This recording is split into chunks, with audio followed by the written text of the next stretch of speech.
Hi, I'm Darrin Peppard. Welcome to the Leaning into Leadership podcast, the podcast dedicated to today's hardworking leader. Join me every Sunday for leadership insight, inspiration, and a little pep talk to keep you rolling down your road to awesome. Hey friends, welcome into this special edition of the Leaning into Leadership podcast. Episode number 75 features the return of a previous guest. Michelle Osterhoudt is the superintendent of schools in Margaretville Central School District in New York, and we welcomed her onto the show in episode number 61. But I asked her to come back to talk just a little bit more. As you'll recall, this entire month of May, I'm focusing on our rising, aspiring, and new leaders. And Michelle is just finishing up her first year as a superintendent.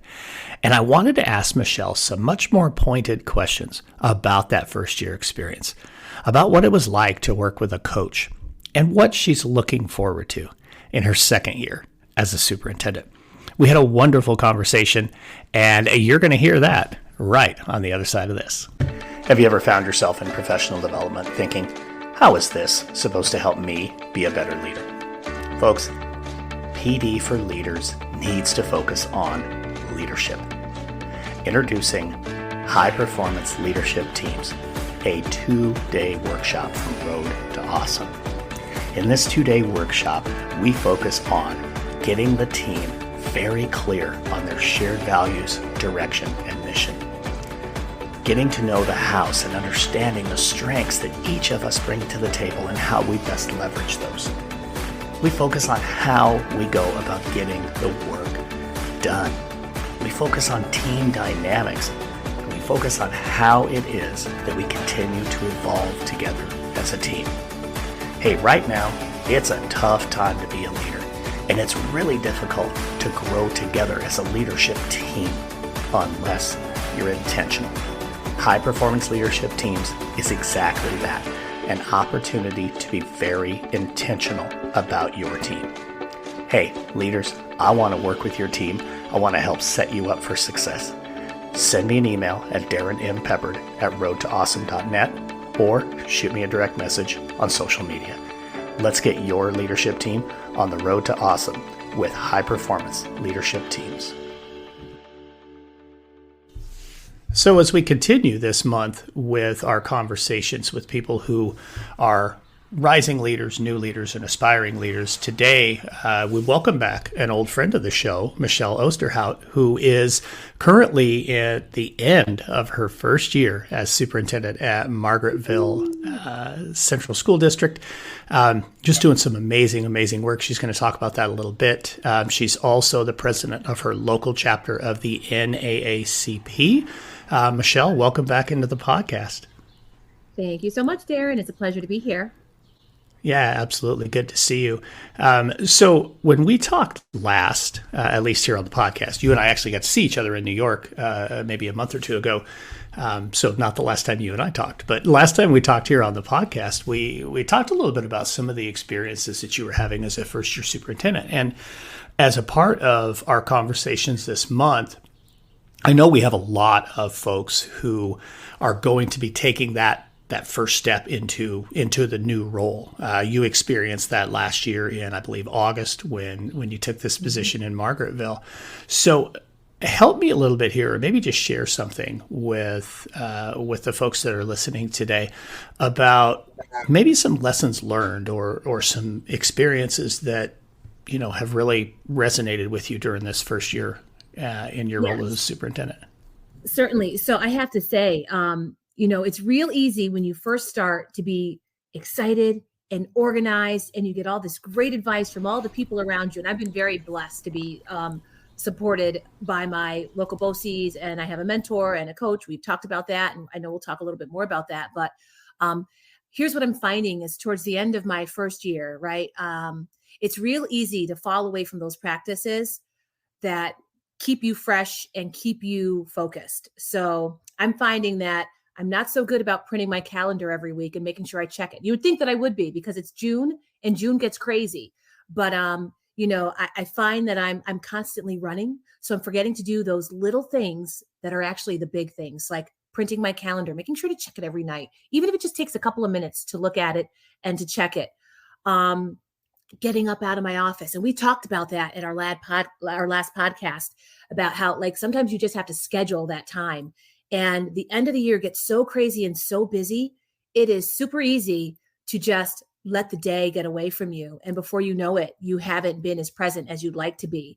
And folks understand that as superintendents, we're busy and there are days that we're going to be maybe not as visible or available. I've been gone the last 2 days because I've been at cabinet meetings, but it's really important to just keep that eye on the prize of those things that are important to you. So what's important to me is sticking to my calendar and making sure that I print it. And I really have a good grip of what my day is going to be like, because it's so easy to get inundated and boggled down with people needing your attention. And then 2, just being really intentional about getting up out of your seat and taking a walk. I did a walk and talk with my new principal the other day, and it was one of the best things that I had done probably in the past month. Just had a little stroll around the building and we talked, we shot the breeze. I got to connect with him, check in with him, and I got to get out of my office. So why do I share those? Just a couple of little things, because they're little things, but they're big things that we seem to forget about when it gets really hectic and busy, because we feel like we're too busy to do some of the little things that are really important. So let's explore that a little bit further. As I was listening to you talk, and one, kudos for the walk and talk with your new principal. I think that's another one of those little things that we can forget about, but it's really important, and it certainly allows them to feel valued as well. So you were talking about how easy it is, to go from, I'm excited and I'm fired up and I've got all these plans and I've got all these structures and systems, and then by May, where we are right now, you just, you're kind of staggering on your heels, and why is it easier to allow those important things to fall by the wayside right now? Yeah. So for me, it's a couple of things. Like I finally have that missing piece to my leadership team. So there's a part of me that's like, okay, now I can sort of step back a little bit and focus on, some of these projects that I have, because I have a lot of projects. But then then you lose sight, right? So it's important to just revisit that, because why are we here? We're all here for kids, for students, and to build something, to create something. And that includes connecting with not just kids, but our staff. So, you get so bogged down in the things that you want to accomplish that sometimes you forget about who you want to accomplish them for, right? The very people who you're trying to make better, or, what program or what offering you're trying to bring. So, and I feel like right now I'm like the little engine that could, right? I'm like that little chug up that hill. It's getting a little bit harder and harder, but I don't think we do it to ourselves, because I'm feeling it. It's my first year. This is the hardest part of the year, the end of the year. You're preparing for this is why we work so hard, right? Graduation and looking at what we've done and what will improve for next year. And so you just get wrapped up in that. And you're so excited in the beginning because it is exciting. It's new. So it's fresh and it's new, and you're just all in and stoked. And truth be told, towards the end, we're a little tired. I'm tired, Darrin. It's not a bad time, but I'm tired. No, well, that makes sense. I mean, this time of year, it's exhausting. And, we were talking just before we hit the record button about what day of the year it is, and how, holy cow, that just goes by so fast. And, when you're in those positions, and that first year in particular, I look back on first year teacher, first year AP, first year principal, first year soup. Man, they're all a blur. I don't think I remember anything other than I struggled like crazy probably in all of those. So, but and we've talked about this too. You kind of alluded to it. So I maybe want to go there a little bit. For me, one of the most important things as a principal, and then later on as a superintendent, was to have a coach, to have a mentor, somebody that really can make a difference. And I know you and I've talked about this before. We both feel very strongly that whether that's, a coach or a mentor that's assigned to you, or, if your district invests the money in paying for, executive leadership coach or whatever, that it really does make a difference. Let's talk about your experience this year. I know NAACP has provided a coach, a current superintendent who who meets with you on a regular basis and has made a Yeah. difference. Talk a little bit about what that experience has been like for you. So for me, it's been integral to my growth. And I do believe my success as a superintendent. And I say success, that's a pretty broad term. So for me, success this year is I've survived and it's not over yet, right? So just surviving. But it's so here's what she does for me. My coach is Phyllis Harrington. She's down in Oceanside. And here's what it does for me is she asks questions that make me, not that I wouldn't reflect anyway, but remind me to reflect upon my practice. Whether it's different scenarios, I'll ask her, how would you handle this? Or, what should I do about this? And she'll sort of quiz me. She'll quiz me a little bit. Actually, she gave me homework. So next time I meet with her, I've got to talk to her about my homework. But she asked really good questions that help me reflect, make me think about my practice, and actually really teach me. And I'm not saying that I can't get that from some of my colleagues. I could call up Darrin. And Darrin, would probably help me. You would help me, That's one of the things that I love about the connections that I've made. But what I love about her is that she's outside of my immediate network. She's outside of my BOCES for one. And I have great colleagues in my BOCES, but it's just someone who can see from the outside. And our worlds are so different.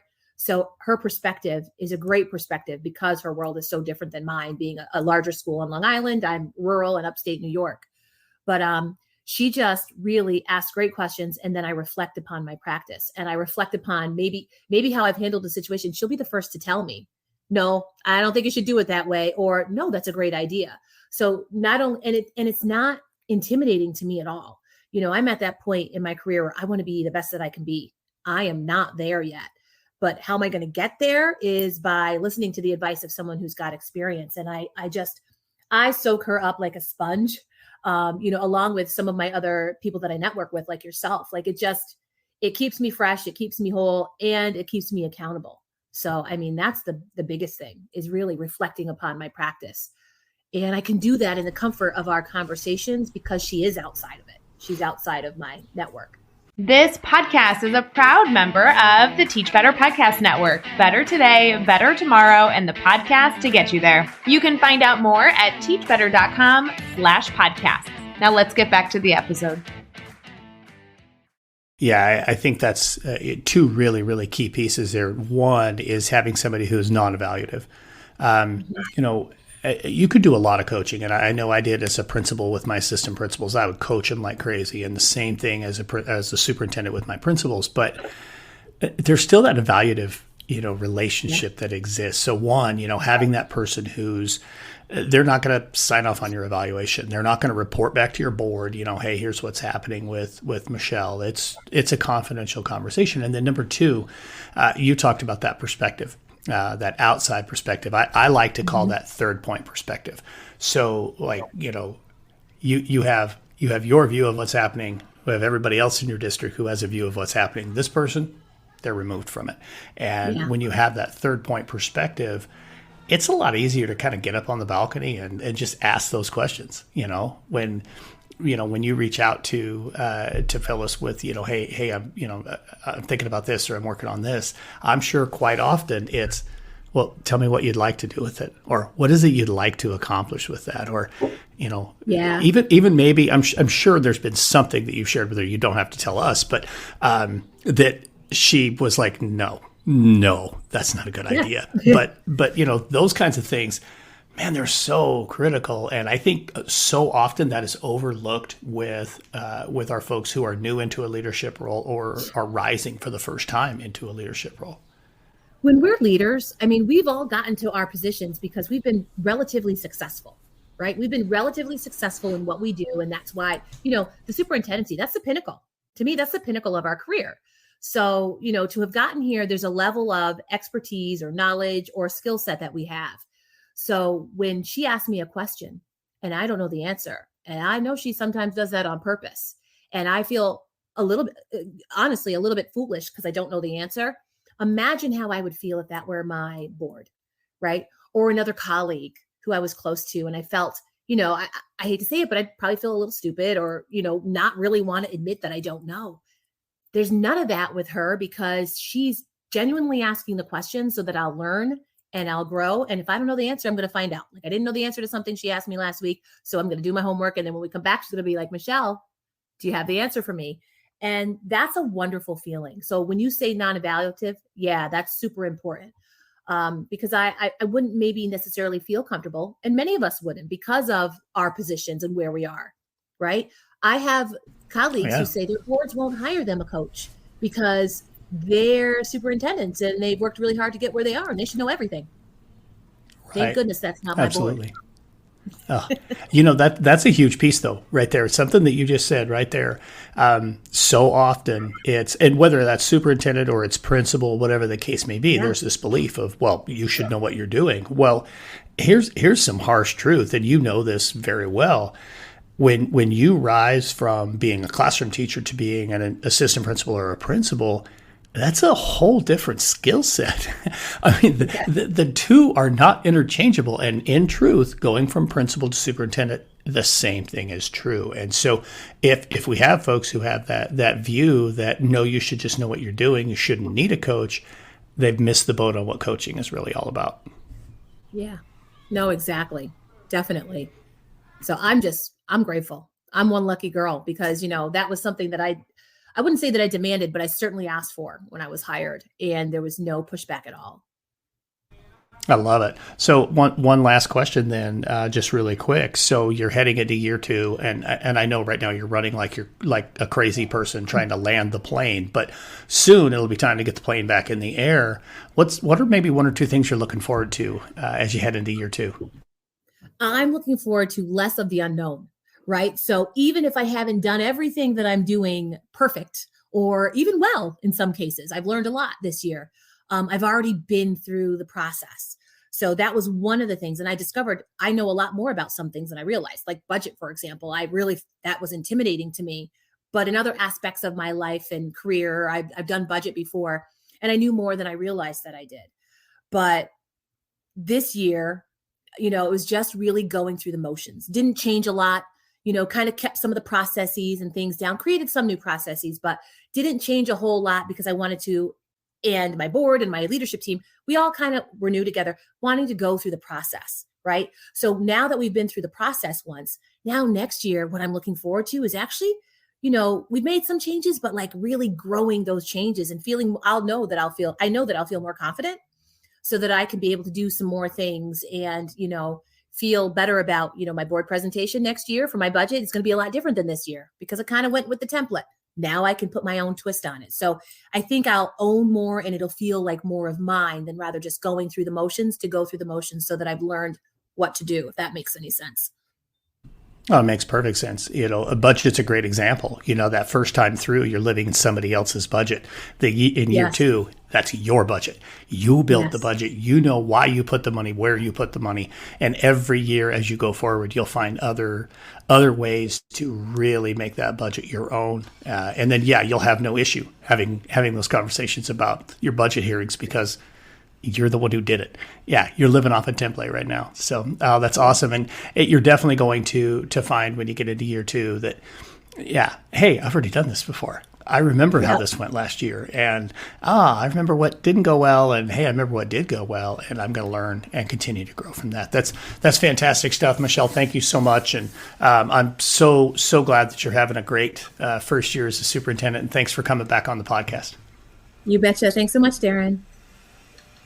Again, really grateful for Michelle coming back on the podcast and just having a little bit more conversation with us about being in that first year seat. For so many of us, that first year has a lot of different and unique experiences. And at the same time, there are so many things we can learn from others who have been there and done that and had the opportunity to be that first year person in that position. So one of the big takeaways for me, of course, and yes, I say this because I am a leadership coach, but yes, everybody can benefit from a coach. Having a coach doesn't mean that you're struggling. Having a coach doesn't mean that you're not going to be successful.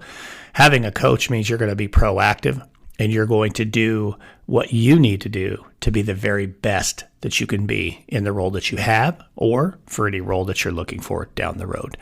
Thank you for joining me for this special edition of Leaning into Leadership. Have a road to awesome day. Thank you for listening to the Leaning into Leadership podcast, brought to you by Road to Awesome. Don't forget, click subscribe, give a review, and share this with somebody who might also enjoy leaning into leadership.